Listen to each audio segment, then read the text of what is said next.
Mahram fait tout son possible pour que Shah Begum révèle les secrets et l'emplacement du trésor. Shah Begum tient un faux bébé quand Mahram le lui arrache et menace. « Je vais faire du mal à ce bébé si tu ne me dis pas tout. » Shah Begum tombe à genoux en suppliant. « S'il te plaît, ne fais pas de mal à mon fils, c'est ma fille. » Mahram, en réponse, dit « Alors dis-moi tous les secrets sur le trésor. » À ce moment-là, Mahram se souvient de l'époque où Shah Begum était une princesse et l'épouse de l'empereur Humayun. Après la mort de Humayun, seul Shah Begum connaissait l'emplacement du trésor, destiné à sa fille, encore nourrisson à l'époque. Un jour, Shah Begum appela Mahram pour lui confier que depuis la mort d'Humayun, tout le monde convoitait le trésor et que des ennemis rôdaient partout.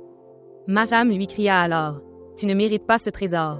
Les gens de ce palais ont travaillé dur, et ce sont eux qui le méritent. » Shah Begum lui rétorqua « Ce trésor appartient à ma fille et je ne le donnerai à personne. » Enragé, Mahram sortit un couteau et le montra à Shah Begum. Terrifiée, Shah saisit sa fille et s'enfuit.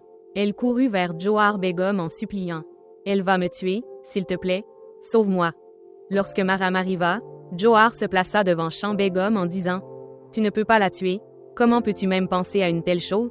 Mahram poignarda Johar à mort sur le champ. Un soldat arriva soudain pour annoncer que le palais était attaqué et qu'il devait fuir rapidement. Dans le chaos, Shah confia rapidement sa fille à quelqu'un en lui demandant de la mettre en sécurité. Mahram remarqua cela, mais ne put l'empêcher. Shah Begum réussit à s'échapper du palais au milieu du désordre. Des années plus tard, Mahram voyageait quand elle aperçut Shah Begum, assise dans la rue, échevelée et tenant une poupée en l'appelant « Ma fille, ma fille ». Mahram la reconnut et se réjouit. Elle pensa en elle-même « Maintenant que j'ai retrouvé Shah Begum, ma fortune va changer. » Elle s'approcha d'elle et lui dit « Viens avec moi, je vais t'emmener au palais. Tu vas tomber malade si tu restes dans cet état. Nous allons baigner ta fille et changer ses vêtements. » Shah Begum, dans son délire, accepta et suivit Mahram, qui l'emprisonna ensuite définitivement. Pendant ce temps, Joda se peigne les cheveux dans sa chambre lorsque Jalal entre en douce. Joda, le remarquant, dit « Je te croyais empereur, mais il s'avère que tu es un voleur. Pourquoi te faufiler ainsi ?» Jalal rit et répond « Pourquoi ne puis-je pas venir te voir ?» Joda, taquine, rétorque « Bien sûr, tu peux. » Jalal ajoute alors « Très bien, alors je dormirai ici ce soir. » Joda s'exclame « Quoi? Mais j'ai entendu. » Jalal la coupe, disant « Il y a beaucoup de place ici, tu peux dormir à côté de moi. » Joda le taquine, en disant « Tu es très espiègle. » Jalal sourit et dit « Qu'ai-je fait? Je ne t'ai même pas encore pris la main. » En disant cela, Jalal lui saisit la main et se rapproche d'elle.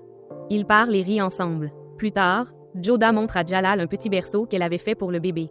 Elle dit « C'est pour le bébé. Il dormira ici et tout le monde l'admirera. » Jalal, ravi, répond « Tu aimes tellement cet enfant, même s'il n'est pas encore né. » Elle continue « Il m'appellera « Petite mère », donc je suis comme une mère pour lui aussi. » Jalal, profondément ému par les paroles de Joda, la prend dans ses bras avec amour.